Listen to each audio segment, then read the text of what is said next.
Hello everyone, we have started with the representative values. In that we have seen what is arithmetic mean, means what is average. Today we are going to see the next concept, that is mode. What is mode? Mode tell us the number of observation which occurs frequently. Means what?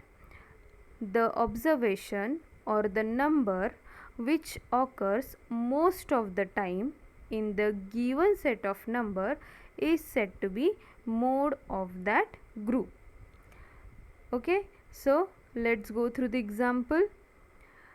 The example here you can see, find the mode of given set of numbers, and this set of numbers are given. What are the numbers? 1 1 2 4 3 2 1 2 2 4.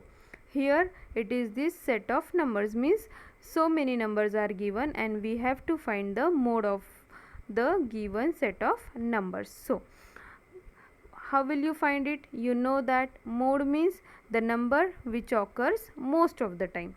So first we will arrange the numbers with the same values together. What we have to do? We have to do the proper arrangement of the given numbers. Okay, so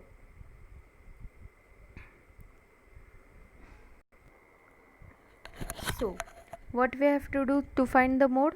Arrange the numbers with the same values together.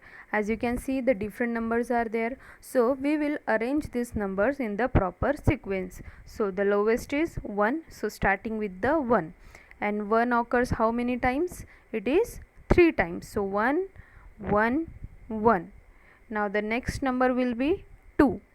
2 occurs how many times? 1 2 3 4. 4 times 2 are there. Then the number 3, it is only 1, and then the number 4. The range, or sorry, the number are 2 numbers are there, right?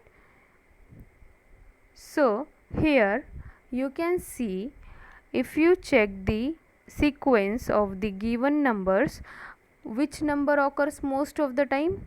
The number 2, right? So the 2 will be the mode for the given set of numbers, means 2 will be our answer. So this is the mode of smaller data. How? If the smaller quantity of data is given, then you can find the mode of the given data using this method. Okay, got it? Good. Now the next, the mode of large number of data or large number of observation, means when the number of observations will be large, how will you find the mode of that number? If the number of observation is very large, then we can convert it into the tabular form, and using the frequency and tally mark table you have to arrange the data. So after the tabular form, or after when we will make the table using the frequency and the tally mark, we will get the mode for that group. Here we will go through the example. Below is the marks of 35 students in the English test, that is out of 10. Arrange these marks in the tabular form using the tally marks. As you can see, you have to find the mode of this given data, and the number of data is very large. So what we will do? First we will convert it into the tabular form. Okay, and then arranging the data into the table, we will find the mode for our group. Now here you can see that the number of marks, number of students, and the tally marks table I have made using the tally marks. It is your frequency table using the tally marks. You can see the column names, marks, number of students, and tally marks. So you are very well known with the term tally mark, how to draw, right? So As you can see, the number of students are 7 who get 5 marks in the given English test out of 10. So, what will be the mode for this? The mode will be the mark 5.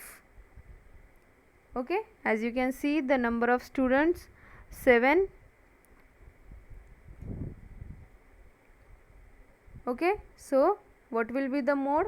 The mode will be for the mark 5. Why? Because 7 number of students get the more marks than other. Now the